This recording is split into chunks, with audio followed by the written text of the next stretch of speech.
Hello, my name's Matt and welcome to this week's Vectra News. Now this video marks our 50th episode of the news, and the series really has come a long way since it began all the way back last year, and hopefully we can even reach 100 episodes by this time next year. But here's what's coming up in this week's episode. Blizzard announces a brand new franchise called Overwatch. PS4 Shareplay feature is blocked for Advanced Warfare. The release date for Elite Dangerous has been announced. And Ubisoft have recently removed some of their upcoming titles from Steam. During Blizzcon 2014 yesterday, Blizzard announced their brand new game Overwatch. Now the biggest surprise out of this announcement is probably the fact that Blizzard are making their first ever arena shooter game, which is something that they've never attempted before. Now some people have compared this game to Team Fortress 2, however from what has been shown in the announcement trailer, the characters are much more diverse and the gameplay only consists of 6 vs 6 matches, which Blizzard have referred to as the magic number when it came to deciding the max player count for the game. Some other important information about the game includes it being set 60 years in the future, players being able to switch heroes every time they die, and 12 different playable characters that are set to one of 4 specific roles, which are offense, defense, tank and support. In terms of game modes, only 2 modes have been confirmed so far, which are payload and point capture. Payload will have you trying to move a bomb to a delivery point, whilst the other team has to try and stop you until the timer runs out. And point capture involves one team trying to capture objectives, whilst the other team have to try and maintain control. All in all, these game modes are intended to be fairly straightforward, so that Blizzard can put more focus on the heroes themselves. As for the business model, many have been speculating whether this game will be a one-off payment or a free-to-play title, however Blizzard have stated that they're not ready to discuss this business model just yet. So far it seems as though the game has only been confirmed for PC, and plans for a console release are so far undecided. But if you are a fan of arena shooter games and you are an avid PC gamer, then you will be excited to hear that a beta for Overwatch is on its way next year, which you can even sign up for right now. Of course, we'll leave the link to that in the description below. So you may have noticed this week that a lot of gaming related news is just non-stop Advanced Warfare, but one piece of news in particular which probably stands out the most is that the recently introduced Shareplay feature for PS4 is unavailable for the game, leaving a lot of players disappointed. Now if you have no idea what Shareplay is, essentially it's a feature which Sony introduced in their 2.0 software update, and it allows you to play with your friends even if only one of you owns a copy of the game. The way it works is that players can invite a friend on the PlayStation Network into the game through the use of streaming technology. Then the person you've invited can take control of your game, or they can even play alongside you for 60 minutes. However, there is no restriction on how many times you can do this, and your friend never has to pick up a copy of the game themselves. At this current point in time, there are a total of 14 confirmed games which don't support the Shareplay feature, and these are Another World, Call of Duty Advanced Warfare, Call of Duty Ghosts, Child of Light, Fez, Hotline Miami, Metro Redux, Minecraft, Pixel Junk Shooter Ultimate, Rayman Legends, SteamWorld Dig, Thief, Tomb Raider, and Wolfenstein: The New Order.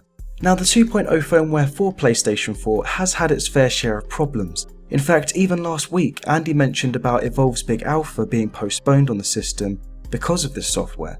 But in terms of the Shareplay functionality, it seems as though the reasoning behind it being blocked for this is due to the fact that it's so new that Sledgehammer Games haven't really had a chance to test it out yet.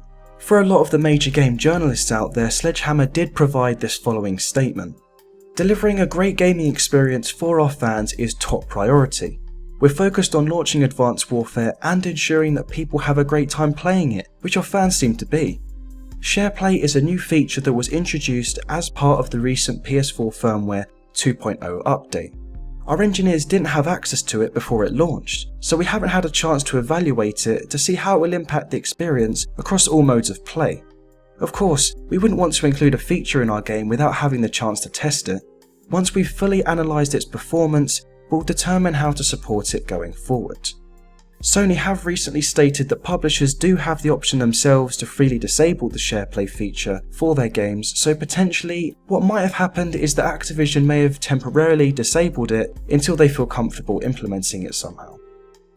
Now moving on to release dates for games, Elite Dangerous will officially be launching, no pun intended, on the 16th of December 2014 for PC. The game was successfully funded on Kickstarter at the beginning of this year on January 3rd, and it managed to raise a total of over £1.5 million, which is the equivalent of $2.3 million, and it also had a total of over 25,000 backers supporting the project. But since then, it's gone through various versions of alphas and betas, and the developers of the game Frontier have now stated they feel confident the date they've announced is in fact a sensible one. But if you don't want to wait for the official launch in December, you can in fact buy yourself into the beta right now for £50 or $80, or alternatively you could pre-order the Mercenary Edition, which includes some digital extras from the day one ship decals to concept art books to even your very own Eagle fighter ship once you get your hands on the game. It's also worth mentioning that by buying the beta version of this game, you'll also be giving yourself access to the Mercenary Edition as well, so there's no need to buy both. Now moving on to this week's final piece of news, it's time to talk about Ubisoft's recent disappearing acts with some of its upcoming games on Steam.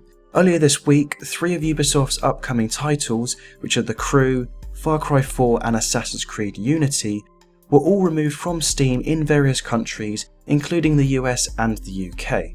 In response to this, a Ubisoft spokesperson did have the following to say: "We've been in discussions with Valve about Assassin's Creed Unity, but for the time being, the game is not available via Steam in the UK. In the meantime, UK customers wishing to purchase the game digitally can do so by visiting the Uplay store, our retail partners, or other digital distributors." Now, based on what this spokesperson had to say, it definitely seems to be very similar behaviour to what EA have done, with only making their more recent titles, such as Battlefield 3 and 4 and The Sims 4, available on their platform Origin, but not Steam. And funnily enough, all 3 of these Ubisoft games are available on Origin. Personally, when I first noticed these games weren't appearing on Steam, I did consider it to be a technical error. Although based on Ubisoft's constant focus on promoting the Uplay store and teaming up with EA to sell each other's games on their distribution platforms, it indicates that they are trying to compete with Steam more directly as opposed to working closely with them. However, regardless of all of this, it seems as though the games have reappeared on the US Steam store, but for the UK store, they are all still unavailable, with no word on if they will ever be back. But that's all for Vectra News this week. Don't forget to like, share and subscribe if you enjoyed this video, and follow us on Twitter and Facebook in order to keep up to date with everything in the network. And for more video game news, reviews and even interviews, be sure to head on over to vectranews.com, where you'll find plenty of other gaming related content. But other than that, I've been Matt, and I'll see you later.